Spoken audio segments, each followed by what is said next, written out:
Can everybody see my screen? That's looking fantastic, but you can change your screen to the full PowerPoint if you wish, or leave it like that. That will be fine as well. What do I do? Can you repeat that, please, Kathy? I didn't understand.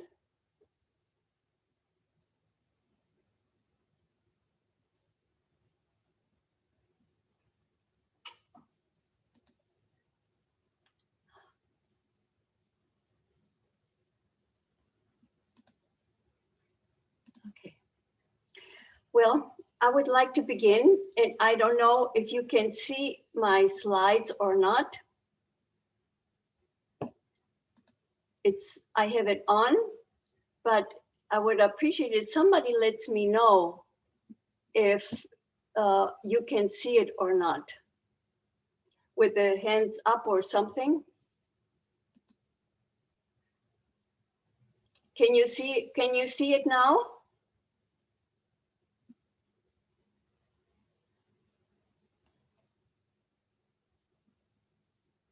Well, I'm not sure if it's showing or not, but I will proceed. Before I begin, this has been a challenging start. I would like to begin with just some tones on my Tibetan bowls to change the environment and the mood.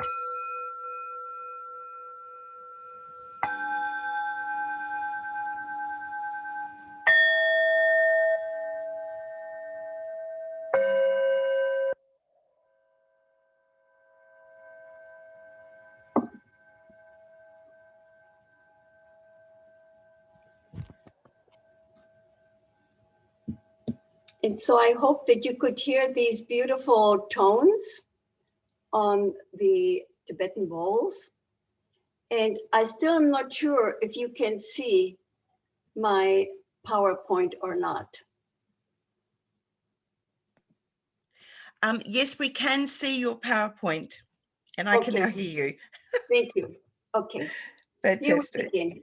So I want to thank all of you for being patient and being present, I think, for this very important topic in our days, because of the challenges to maternity care in general, the COVID-19, and the high rate of interventions which we are experiencing in maternal care, which are all changing our human nature.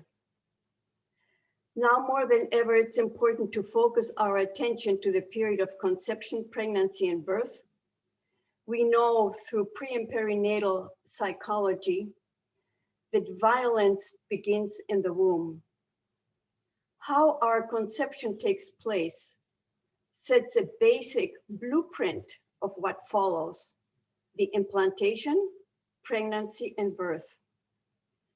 During the 9 months of gestation, all activities of the mother, who she is, her thoughts, feelings, and activities have a great impact on her baby, who silently is absorbing all that she offers to her, to him, including the environment she lives in, her relationships, and her lifestyle. This affects not only gestation and birth, but also who the child will become. A baby that is welcomed, wanted, acknowledged will be a happy human being. But if the pregnancy is unwanted, ignored, or tolerated, this child will have to deal with trauma from the beginning of life.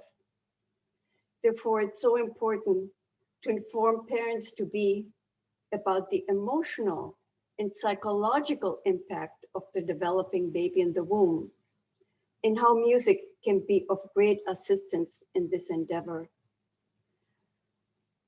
We mostly give attention to the physical aspect, but the physical aspect very much is like a mirror of what we think and how we feel.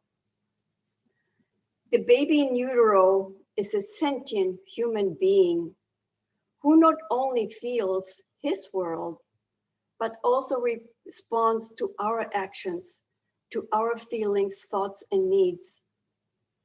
And this is how my baby granted my wish and how prenatal music was born. My second pregnancy in the middle of the 1970s, in my career as a music therapist and music teacher, were both catalysts for the creation of the prenatal music field.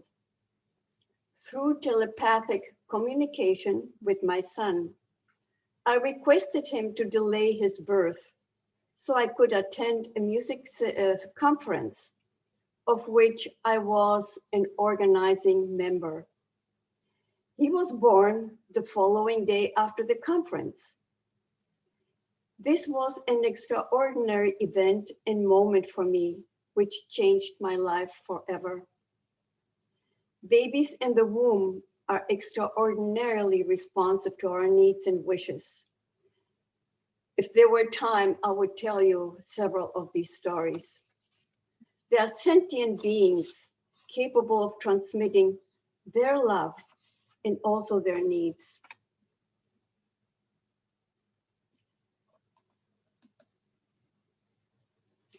Music is a universal language that has an expression in all cultures, all nations and peoples.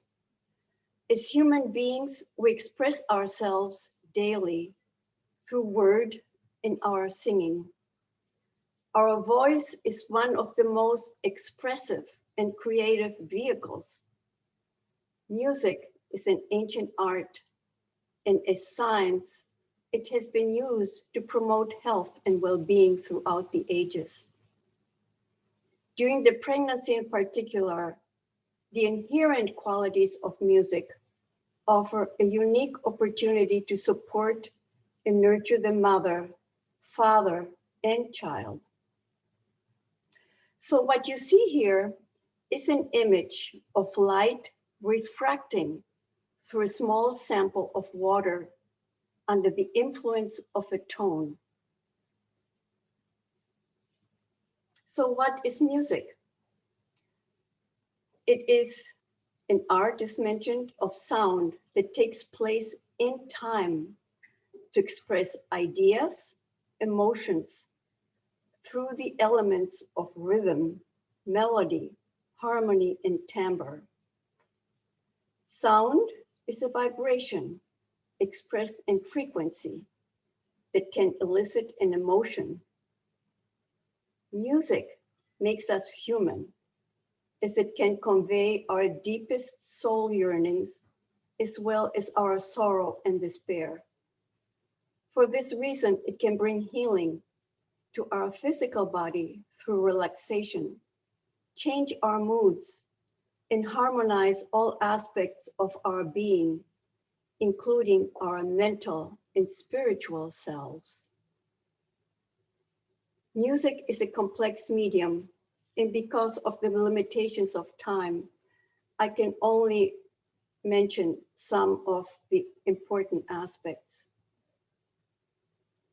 Vibration refers to the oscillation and vibration of movement of atoms and particles caused by an energy such as music.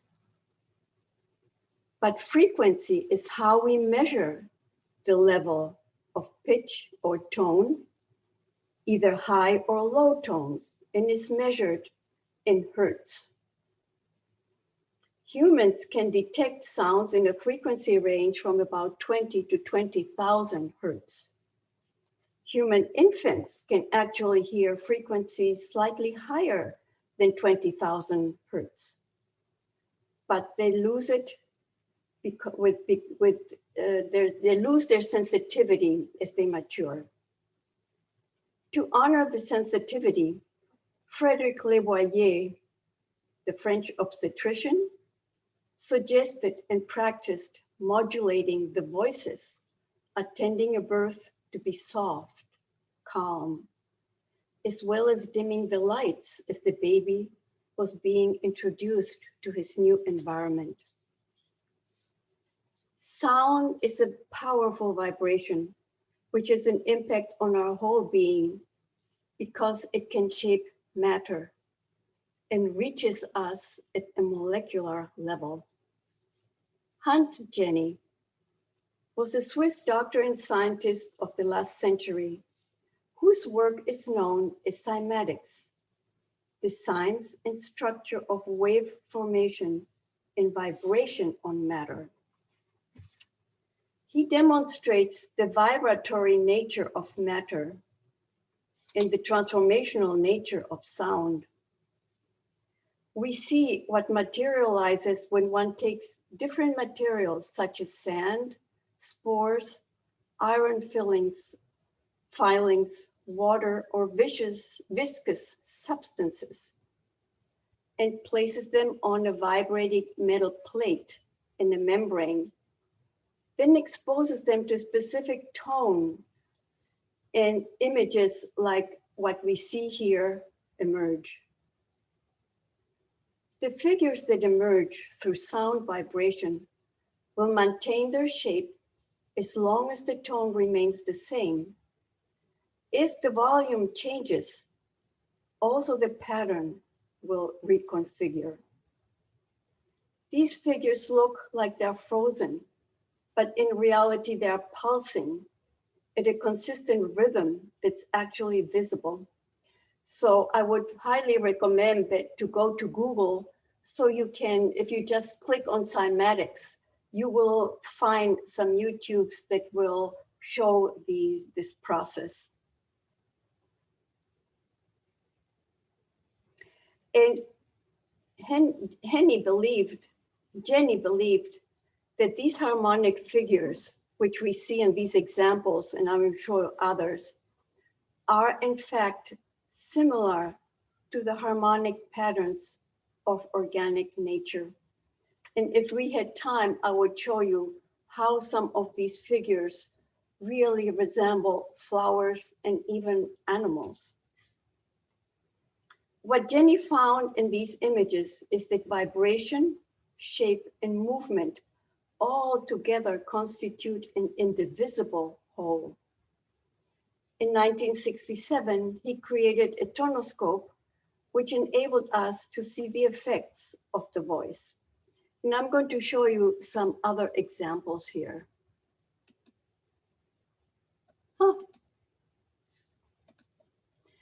Okay, this is an image of what people chant when people chant Om.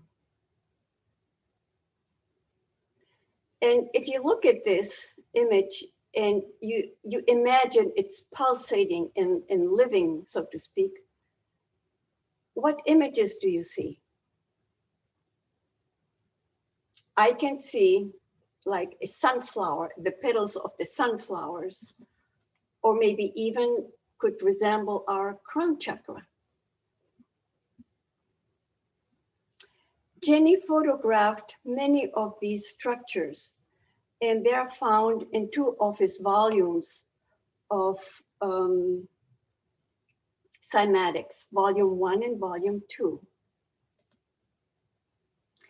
Here is an example of vowels. And what is interesting here is that the same tone is sung, only the shape of the vowel change. So it's something like this. O, oo, ah. If you notice, I didn't change the pitch, the tone, only the vowel. And so you can imagine how different words change the patterns. And to me, these shapes all look very much like a mandala. In the following example, here we have particular pitches corresponding to the tones of the piano, starting from middle C, right here, all the semitones, and you can see how each semitone has a different shape, a different form. These are all beautiful mandalas. So this is C, C sharp. No, sorry, it starts with A sharp, B, C, C sharp, and so on. It goes through the whole octave. So when we sing, we are forming these kinds of shapes in ourselves, affecting all the layers of who we are, not only in the physical body, but also in the emotional, mental, and spiritual levels. And of course, this depends on the kind of music we choose and our intention, which is key here, especially working in pregnancy. When we sing and chant during labor and delivery, for example, if we have the intention to be calm, to be open, to take each contraction at a time, then it will happen.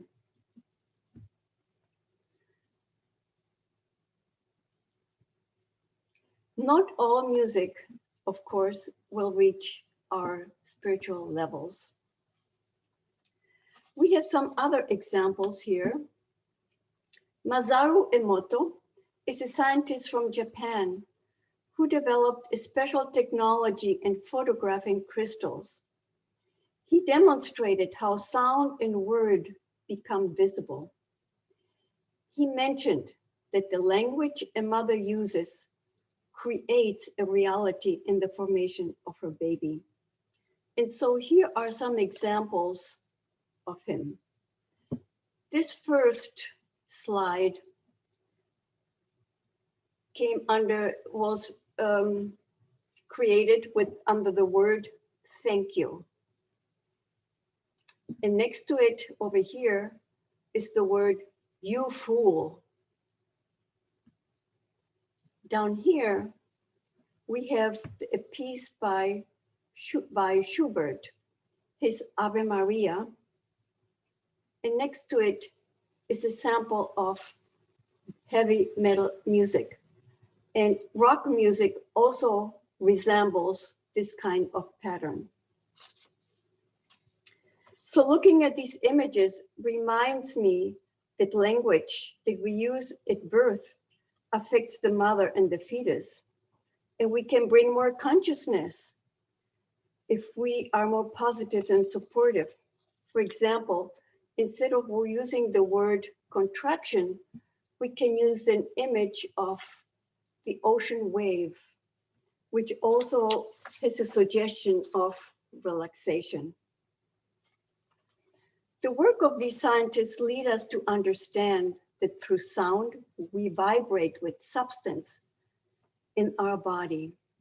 Thus, we are creating health or disease in our being through the sounds, songs, and music we listen to and make. When thinking or feeling an emotion, we send out a frequency, a form similar to the geometric sound patterns we have seen above. So when we are stressed or entertain negative thoughts and emotions, we're going to bring disharmony to the patterns, creating maybe illness or discomfort, such as we have seen in the Emoto images like You Fool or the heavy metal rock music. Just a distinction between tone and sound. Sound is everything that enters our ears, but tone is a specific, a particular pitch. Babies in the womb are surrounded by amniotic fluid. Water affects the sound waves in a number of ways. For example, they move several times faster through water than air, and also travel long distances. As you may remember, dolphins, how they communicate in the oceans. However, because the human ear evolved to hear in air, water tends to muffle sounds that are otherwise clear in the air, It sounds something like this. And this is the quality that the baby hears in utero. I think you probably understood more or less what I said, even though it was muffled. But that's the quality of the sound that the baby hears in the womb. Babies at birth are about 90% water. And as we grow into our adulthood, we lose that, and most of us have 70% of water that is in the blood, the lymph system, etc.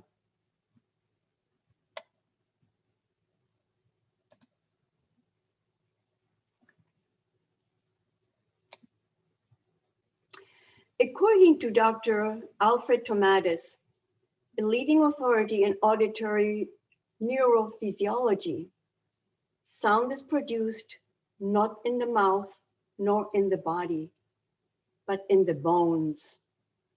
He suggests that the mother's voice can penetrate through the bones into the uterus. He says, it's all the bones of the body that are singing. It is like a vibrator exciting the walls of the church, which also sing. The voice essentially excites bone conduction, giving the impression the sound originates from outside or beyond the body. Knowing that sound travels faster in water and that bones resonate, the baby in utero is given a great sound massage when the mother or father sing to her, but mostly when the mother sings.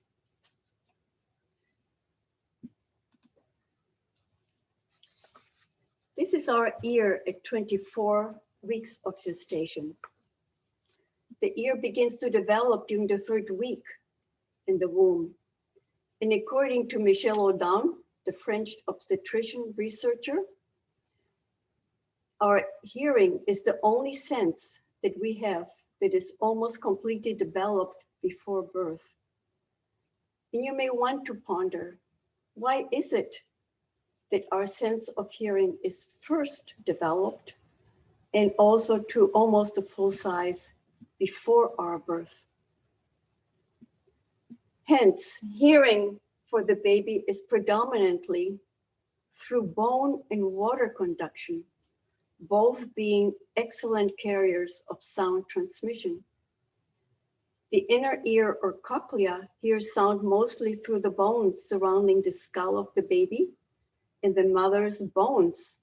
The baby is being cradled by the mother's hips. As a consequence, the mother's voice is a predominant sound in the womb. The baby lights up listening to her voice. And the development of this part of the interaction has a dramatic impact because the baby develops an emotional and a relational dynamic with the mother. The baby begins to gather memories out of these sensory experiences and begins to establish his psychic life. Listening to the mother's voice is one of the most fundamental perception and forms the basis for the desire to communicate, which begins soon after conception, very early on. The sound of the mother's voice is what creates a lasting influence on her baby, because the voice, her sound communicates to her baby a sense of well-being, of joy, excitement, or fear, disinterest, not being wanted. The baby is listening all the time.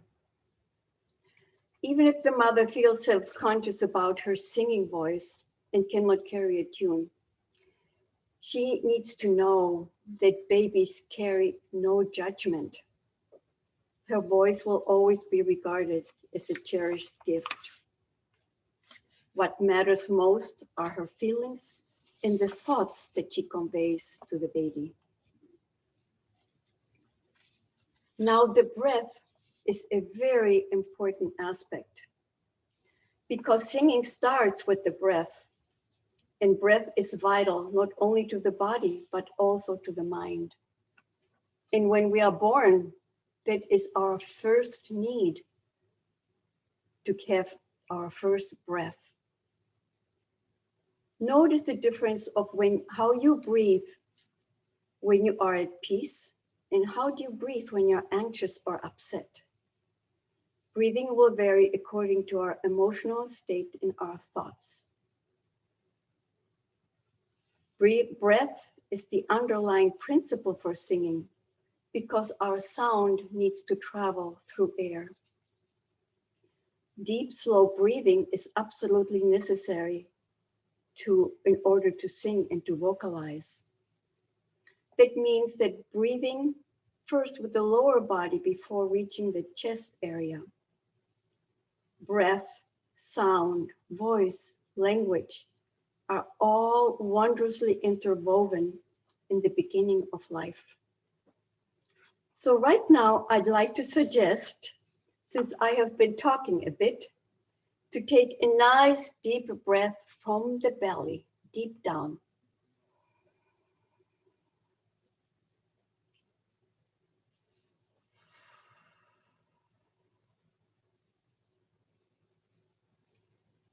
Thank you. We all need that, whether we are in utero or we are first born or an adult.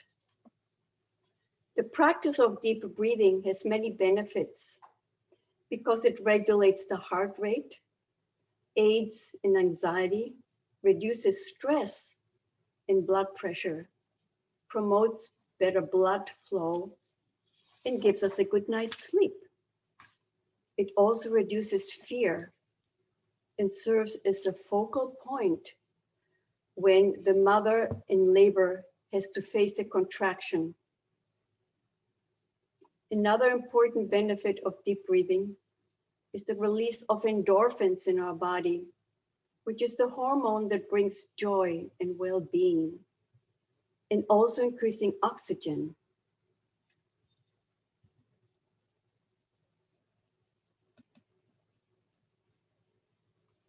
On the importance of singing, this is a photo of one of the mothers I worked with.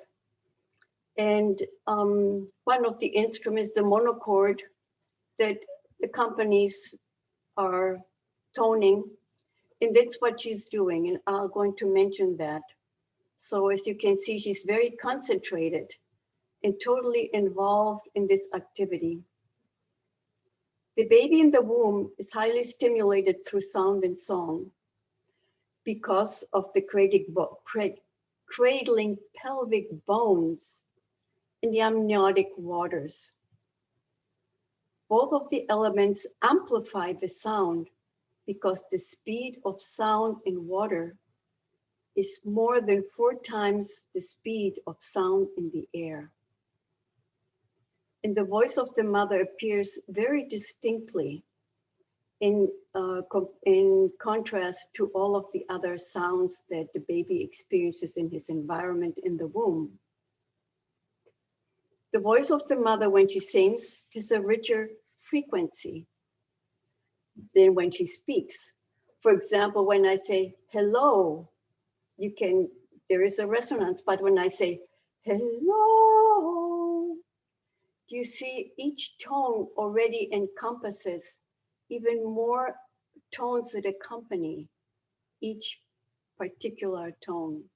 So therefore, it's much richer.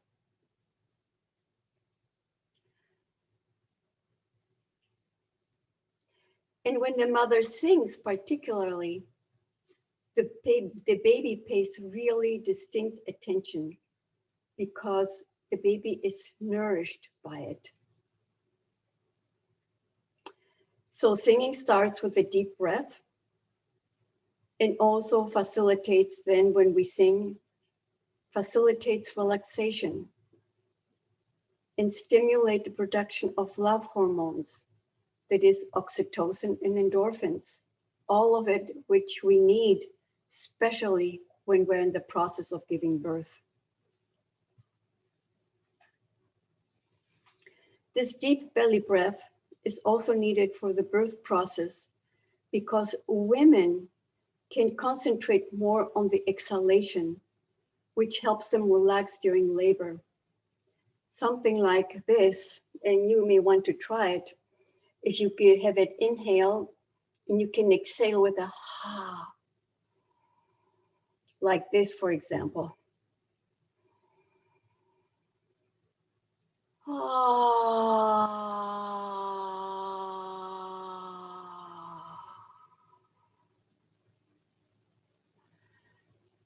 I think you can feel the sense of relaxation in that, and that's what the mother needs when she is giving birth.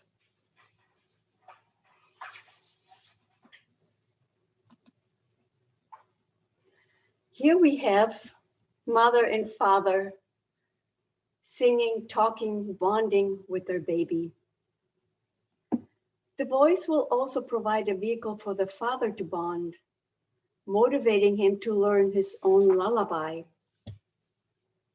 He can sing right onto the skin of the mother's belly, which will not only stimulate the baby, but also provide him with an opportunity to bond more intimately with his child. And it's best if fathers learn their own lullabies when they have to get up at night and cuddle and comfort the baby. This part provides the fathers with a meaningful way to participate in the pregnancy. And babies at birth, of course, recognize equally the voice of the father as of the mother. Singing contributes to the baby's well-being after birth because the songs that the baby has heard in the womb are remembered and they're cumulative. So they serve as a bridge to the postpartum period as they represent a source of stability in the changes and adjustments to the new environment outside of the womb. They are comforted particularly if the baby suffers from colic or needs to go to the doctor or is given a shot, a vaccination. And these songs, especially the lullabies, are invaluable and life-serving if the baby has to spend time in the intensive care unit or is premature. When sound and singing in all its forms is offered in the process of giving life to another being, one becomes totally involved in body, mind, heart, and spirit. It unifies our focus, and one experiences the essence of love. And for the baby, it's like receiving a pleasurable sound massage. The greatest benefit for the babies in the womb will be derived from live music, particularly the mother's voice. It's the most soothing and stimulating to the baby, followed by the father's voice. And also if they're siblings, they can sing directly to the womb and they bond, as examples in life has shown us. Singing also strengthens the diaphragm muscle, which needs exercising for labor and delivery. Frederick Lebruyère, that I mentioned, encouraged women to sing while in labor. Michel Audant, a French obstetrician who pioneered water birth, by the way, had ongoing singing gatherings for pregnant and postpartum families in his hospital in Pithiviers, France. He found that by exercising the diaphragm muscles, women concentrate much more on the exhalation and helps them relax during labor between contractions. In this way, music can reduce the intensity and pain and reduce stress. I teach a toning practice to help relax and relax particularly the jaw, the larynx, and the neck, because the tension here is reflected in the vaginal floor. so that if we can relax this, also dilation will be easier. The cervix will open. Toning is simply singing a vowel on one tone. Any vowel, for example,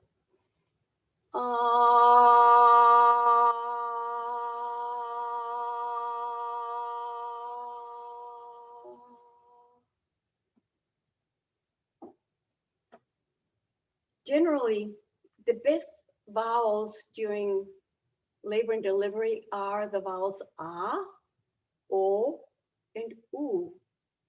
It's often when we get hurt, we just naturally sing ooh. But the vowels of a and e, as you pronounce them, have much more tension in them. And so it's best to be avoided. Also, when the mother tones and sings in labor and delivery, the tones need to be low, low in the register. Because if they're very high, it brings tension. And I think you can feel it in my voice. There's a lot of tension there when my voice is high. So it is very much encouraged that women use their lower voices so they don't have to scream, which brings tension to begin with. And also in the toning, she relaxes the jaw and the neck, and thereby achieving a sense of relaxation in her cervix. And midwives have known about this relationship of the throat and the vaginal floor. And that is why singing and the exercises to loosen up this whole area is really important, especially during the process of dilation. So you can see that toning and also humming, which is just putting the lips together.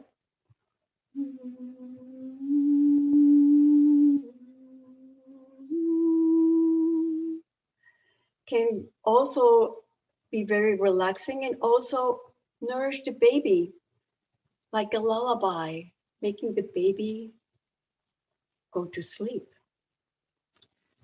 We also have special birthing songs with the mothers I work with, because these birthing songs give courage and helps them look forward to this is just a passing moment, and to just be in this present moment right now.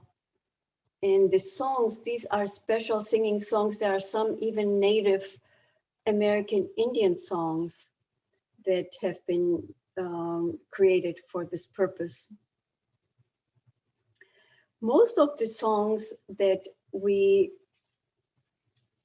I engage with parents to be are lullabies. It's a tradition that has been lost and needs to be revived.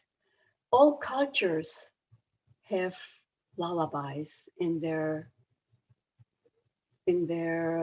repertoire.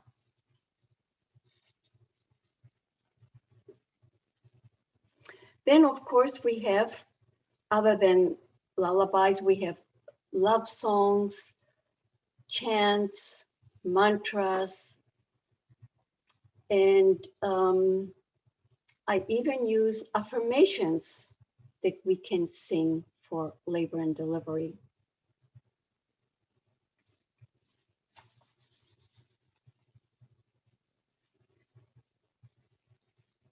The therapeutic singing exercise that we do are also very helpful, because they help, again, to relax this part of the face.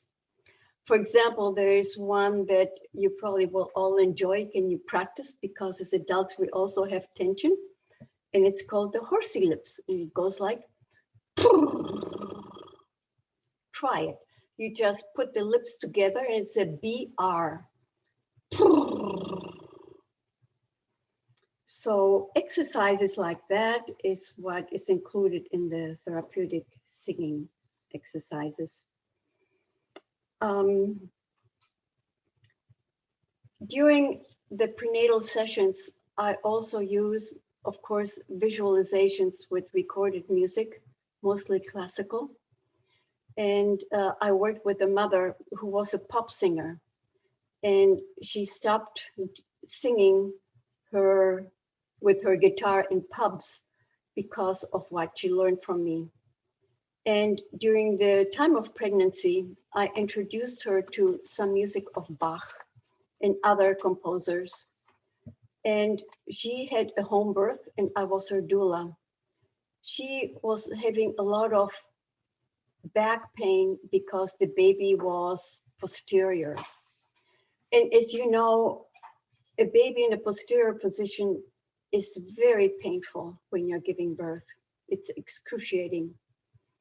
And so this was her third pregnancy, and she wanted to heal her previous pregnancies in the hospitals. So in one of the contractions, when she was having a really hard time, I was beginning to rub her back, just giving her a massage. And then suddenly, out of nowhere, she began to sing a song from Bach that we had listened to in our visualizations. That just was amazing because it helped her relax, and she was able to cope with the pain. And the song from Bach goes something like this.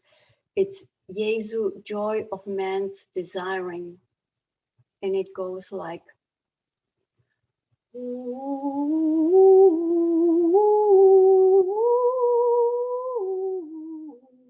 and so on.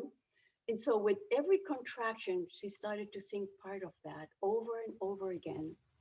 And it was one of the most vivid and memorable experiences that I have had.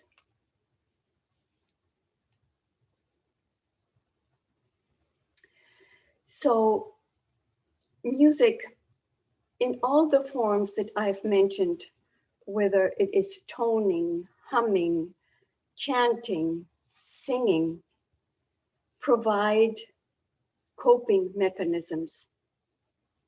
Pain receptors can only handle so much information. So when you fill them up with sound, they can no longer transmit pain impulses. In my experience of toning, chanting, and singing during pregnancy, preparation for labor and delivery gives women a sense of responding with all of these forms in a very positive and creative ways with their experience, because they are empowered. They participate and choose their experiences. So these musical forms support in a creative act capable of expressing pain, but also the joy, culminating in the culminating event of a woman's life. And at the same time, it supports a woman's altered state of consciousness, which we go through when we give birth. And so it becomes a bridge from the spiritual realms down to the present moment. Birth can also be ecstatic. We don't hear enough about that because the focus has been normally on the challenges.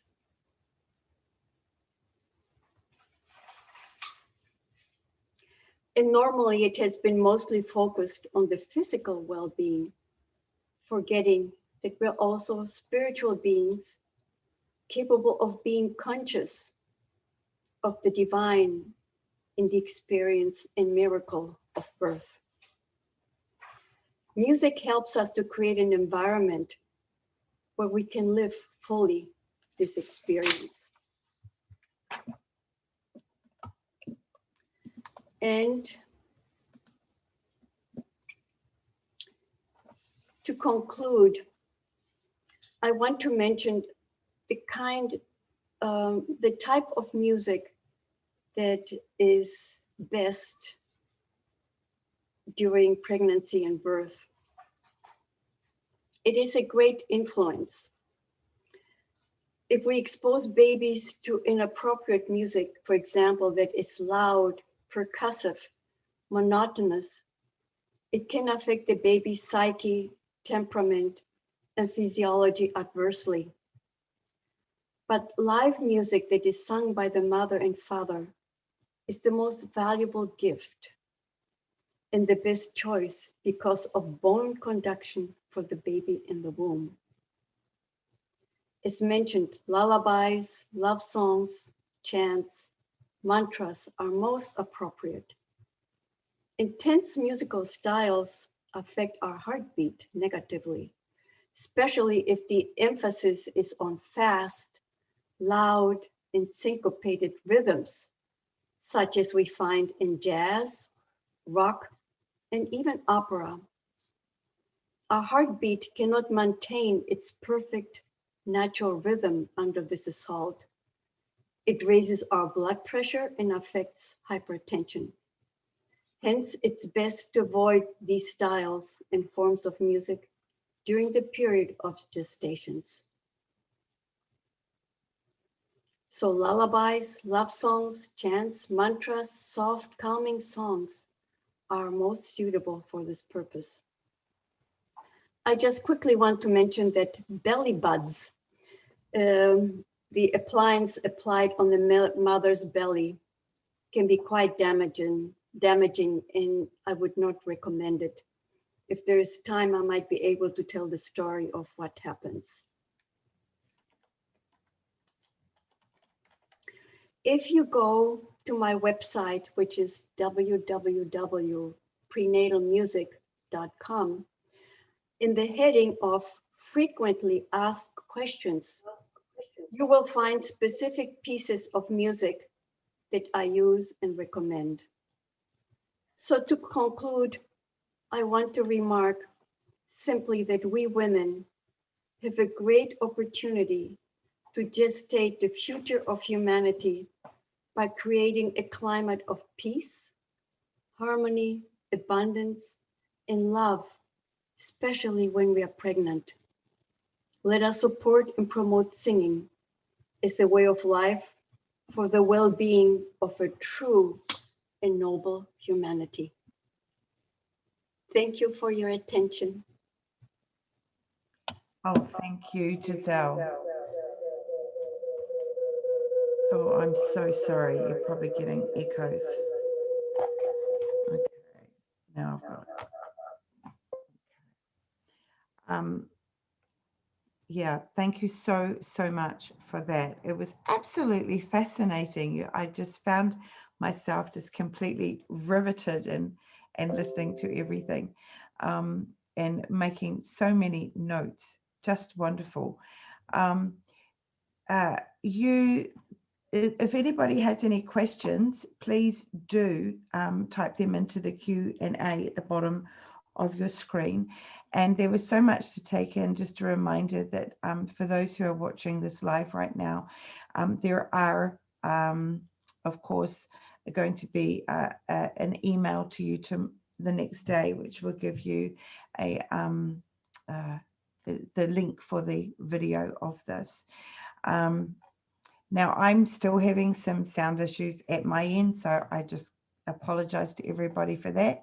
I will have my IT department, known as my husband, to have a look at that after we leave. So I'm going to ask some questions, and so that you're not receiving an echo, I'm going to have to kind of mouth read some of the answers. I can see one of the questions that has come through there is, do you have a list of recommended music? And I think you just mentioned at the end of the webinar that about your website and some of the recommended tunes there. Yeah, so that's all good. I find it just, so everybody feel free to put in any comments as well as we're going through this, winding this up. Could you just repeat for us you talked about the three sounds that are great to be humming in a low register. And I know the first two were ah and or, but what was that third one? Was it ooh? Ooh. Yeah. Yeah. Ooh. Okay. Thank you. I just Yeah. wanted to know that one for myself and everybody else. I found it fascinating that you talked about the sound of that long ha sort of sound, because so often in labors you hear women instinctively make that sound. It's so primal. It's so a normal part of relieving, but just wonderful. And I love your commentary about the, relaxing the jaw and the larynx and the neck, because it affects the vaginal floor. As a midwife, I've often used the mantra to women: relaxed face is relaxed cervix, and they giggle, and it is exactly what you're talking about, and it's absolutely true. So yes, any questions that anybody else would like, or comments that anybody would like to put in, please do type them in there, and let's just have a little look. Lovely Vanda has made the comment, please Giselle, do keep speaking and singing about out this message to the world. Oh, high five, agree with that one. It's just fascinating listening to you. We've got another comment here. When I was pregnant, a friend of mine brought up a stressful misunderstanding, and I did not have the chance to clarify or heal. Is there any music that can resonate? I'm not sure that word, yeah, there might be a typo there, but resonate sort of in that deepest emotional part. So I guess what we're saying is, when we do have a very stressful thing that it's difficult for us to resolve, what's the sort of music that can be helping? And yeah, well, so Bach, and what else would you suggest? Okay, what is important is that as human beings, we all have difficult moments in life. And of course, when you're pregnant, there are many more things you're dealing with. So what is important for mothers to do, and what I've learned through pre and perinatal psychology, is that you talk to the baby and you tell the baby, what I'm experiencing, this hardship and this hurt, is my issue. It has nothing to do with you. So I own it. And it is very important to separate that, your own challenges, from the baby's, because very often the babies in the womb will assume responsibility for what you are feeling and might even feel guilty. So that's the first thing to do.